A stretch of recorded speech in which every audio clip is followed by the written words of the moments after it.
It was a clear moonlit night on Sodor. Spencer was on the island because the Fat Controller needed an engine to help with the extra express loads.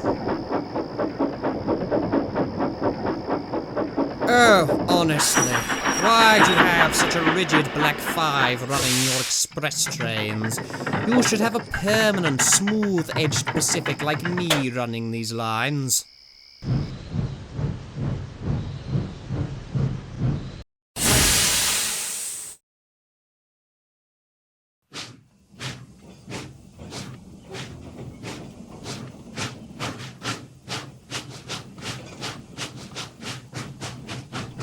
Edward had finally got fed up with the silver private engine.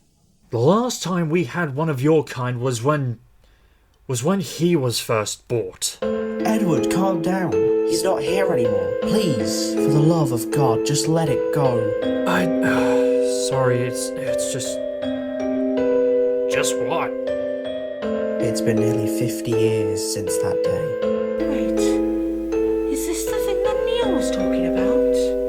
What? About Alfred? I don't believe that crackpot within an inch of my butters. No, not 98462. That's something else entirely. Wait! You're talking about him? Yes, I'm afraid so. No, I don't want to think about him. I'm still traumatized from what he did to me. Girls, please, all three of you just need to calm down. How can you be so cavalier about this, Thomas? Don't you remember how he treated you especially? Oh, I remember it vividly. I just chose not to let it overcome my thoughts. What the hell are you four on about?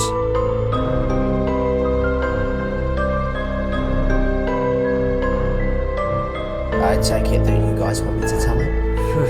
Fine by me. Well, James, do you know why you're number 5 and not number 4? Not really. Why? Well, there's a legend that on Sodor, 4 is the unlucky number. Hogwash! For once, I'm actually agreeing with Spencer. Isn't 13 supposed to be the unlucky number crap? In London, yes, but here it's a different story. Do any of you remember what happened to Sir Handel? I remember. I was there when I saw it happen. He went insane. Tried getting out of all jobs and went berserk. They ended up using his part as spares for the other engines. Well, that's pretty much what happened over here with our number 4. Only it was a bit more horrific. Wait. Number 4. Are you talking about that Gordon character from Wilbert's books? Yeah, that's the one. Although, there was a very clear reason as to why he states most of the stories are fictitious. So, Gordon's book is all false? Mostly, the off-the-rails and down-the-line stories were relatively true, although it was actually Alfred instead of Gordon. Please, stop! I can't take it anymore! Belle, it's alright. I'm here this time. So what did this, So, what did this, unpleasant chap do? I think I've stalled the story for a bit too long. I guess it's time. And this was the story he told.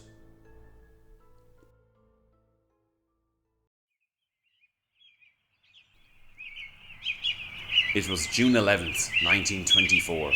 The Fat Controller at the time had decided to trial a prototype Pacific from the LNER. The engine's name was Gordon, and he was a pompous engine, although he was a bit too pompous for his own good. The railway was still in the midst of being modified to be fit for the ever-evolving express. The sheds had been renovated to accommodate more engines, going from 3 to 5. The only thing left was some of the railing on the turntable, but it was enough to suffice the allowability to use it. But Gordon thought otherwise. This little shit shack is not fit for an express engine like me. Although, I do suppose a shit shack is proper for a scrapheap like you. Listen, I may be old, but I'm still useful. Bah! You couldn't even manage a single coach without having a breakdown. Well, would you like me to prove you wrong? Please do. I'm sure everyone will laugh when they see you fail.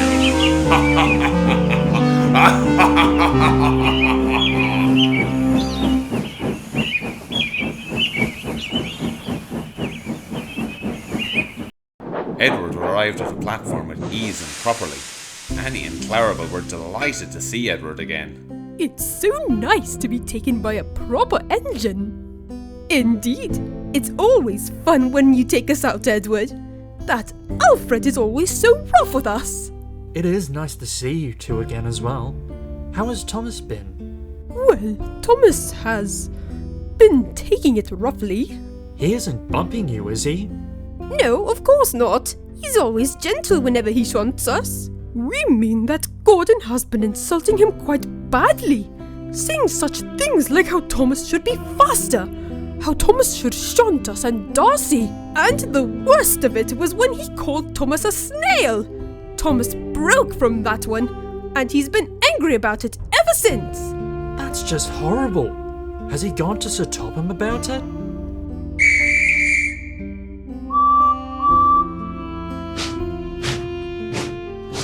That's the problem. Gordon threatened Thomas if he ever did such a thing. He told us about it and said that he wanted to pay Gordon out. We told him not to do it, but he was just too cross to listen to us. Well, let's just hope he doesn't get into trouble. That, unfortunately, was easier said than done. The next few days felt exhausting. Gordon kept berating Thomas, Edward and the coaches, saying things like how they were a disgrace to the railway. Alfred stayed silent throughout this, until the day before it happened. Thomas's plan went into action. Wake up, you lazy fuck. Do some hard work for a change. You can't catch me. You little shit! That arrogant pest thinks he can do whatever he wants. I'll show him what I can do with that mouth of his. Don't you think you're being a little too harsh to the others? If it weren't for them, neither of us would be here. Alfred, they need to show respect to who owns these rails. And, as far as I'm concerned, that's me. Now don't you get to go getting any ideas, or I swear that funnel of yours is gone. This gave Alfred an idea. He trundled up to the station where the Fat Controller was standing, and he told him that he needed to go to the works tomorrow for an inspection. Oh, bother. Next morning, Thomas couldn't wake up. His fire kept going out, and he couldn't produce steam. The express was going to be different on this day. New coaches had come in, and Sir Topham Hatt had wanted to trial one of them alongside the other coaches to see which ones were more suitable for the express. Thomas's fire had finally lit up and got the coaches where they needed to be.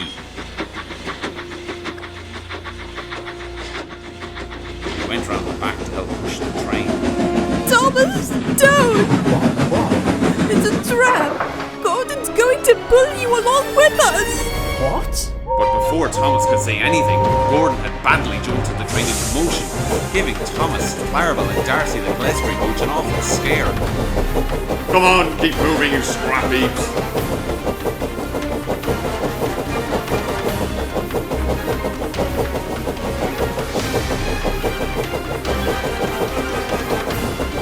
Thomas was being pulled so fast that he was close to flying off the tracks.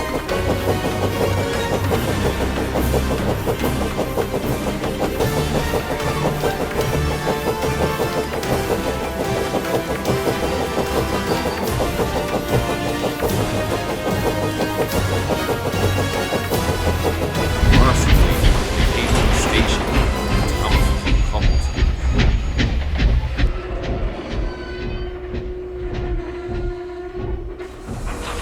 Weren't you saying something about hard work, you little shit? Now you know what it means. Gordon took off, with the last thing Thomas saw was a mortified Clarabel.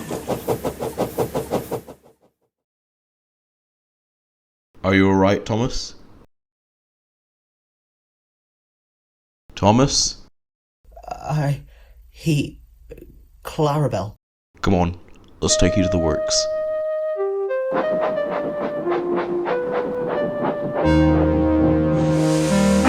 You look hammered. Gordon's insane.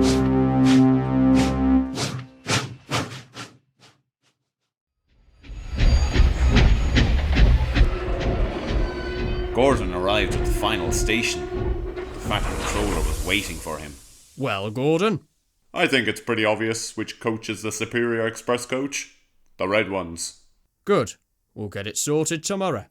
For now, there's a train Alfred was meant to take, but he's at the works for an inspection, so I want you to take it. Of course, more passenger trains for me. Not passengers. What? I've had some complaints from workmen that you've been too puffed up in the smoke box, so I have arranged for you to start working with trucks as well. Besides, Alfred told me you were willing to take the train for me. I never said such a thing! Well, I need to fill out some paperwork, so I expect this train to be sorted out now. What cheek! Saying that I was willing to take trucks. When I see Alfred, I'll make sure he's sent to the scrapyard. Oh, just get moving! I will move when I want to move. You can't make me! You can't make me! The workmen, the passengers, and rolling stock were starting to become angry with Gordon for not moving. Eventually, they had to bring the Fat Controller out to get the big sausage to move. Gordon eventually did what the stout gentleman had threatened Gordon with more goods work.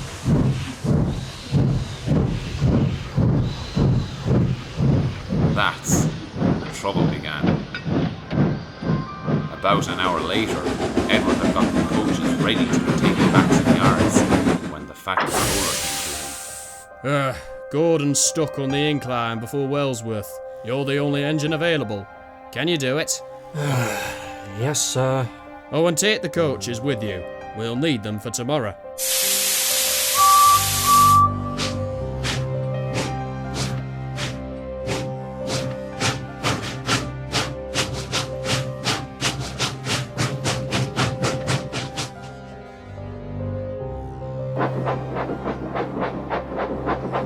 Edward, can you leave us here, please? Why? I don't want to see him again. Alright, I'll come back when the line's been cleared. So Edward left the three coaches in Marin and found Gordon halfway up, fuming steam from all sides. 5 trucks. How are you struggling with only 5 small trucks? Because those scamps are just holding me back. I wouldn't be complaining about them if they were proper coaches. We've come to push. You would just break down like the worthless lump of scrap iron you are. One more whip like that, and I'll make sure that Sir Topham Hatt will have you permanently on goods. You wouldn't. Besides, I'm not wrong. He's on the verge of falling apart.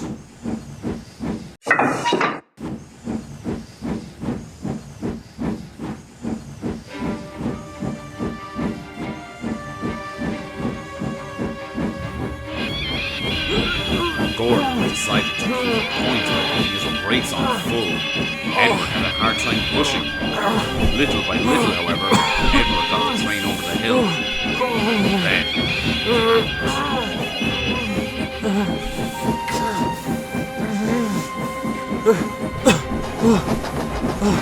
What the hell?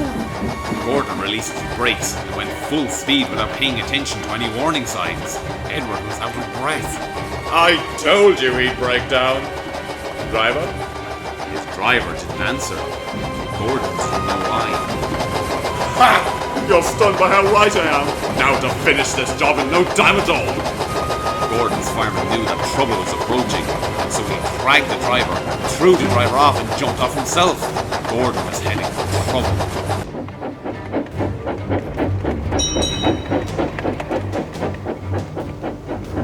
I'm king of the railway. Nothing can stop me. Something stopped him, all right. He was switched off the main line onto a siding towards the sheds. Well, you can guess what happened next.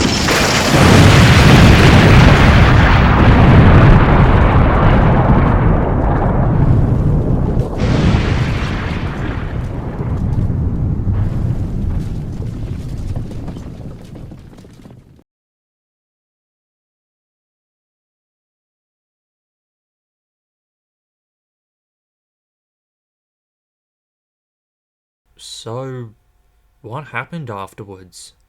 After the debris had settled down, it wasn't pretty. The sheds had been destroyed, the turntable was damaged beyond repair, and what was left of him, the train and the tram engine, was nothing but scrap metal, the smell of burning oil and kindling. Alfred was trialled a few days later for express duties, but had burst his safety pipe just outside Henry's tunnel. Henry and I eventually took the train to the end of the line. Annie and Clarabelle were designated as branch line coaches, and I don't know what happened to Darcy. What happened to the crew? From what we were told, the driver was paralysed when it was discovered he'd broken his neck after he was thrown out, and because of that the fireman was sent to jail for a few months. He wasn't fired, as Sir Topham understood why he did it, and so he went on to be your fireman, James.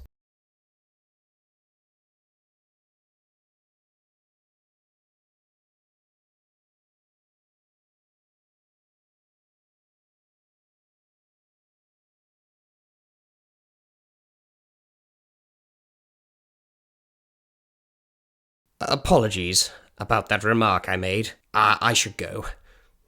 No, please, stay. I'm sorry as well. I didn't mean to snap at you like that. I agree with Edward. The four of us don't like that story, but it's important that you know why we aren't big fans of Pacifics on the island, let alone be near one. You shouldn't have told that story in the first place. But it's okay. It's better to talk about it rather than hold it in. So, you said it was nearly 50 years ago, correct? Yeah, June 18th. If you want, we can take over your jobs if you need time to mourn. I actually requested to Sir Topham Hatt that I could do double my workload that day. I do not want to be thinking of that horrid engine. Likewise, I've been tasked with doing call runs that day, which for once I'm not complaining about. As for you two, Annie, Clarabelle, I've asked Toby to take you for passenger runs. That should be fine. I think Clarabelle needs it. Yes, please. It'll be nice to see Henrietta again. Jeez, and I thought Billy was nuts. Well, I think it's best if we stop talking about this and get some sleep. I agree. As do I. Of course, none of them could properly get to sleep without the thought of number 4 crossing their minds. Thomas, Edward, Annie and Clarabelle especially. Eventually, they did go to sleep, and the thought of that engine was gone for a while. I wonder what would have happened if Gordon wasn't as psychotic as he was. Do you?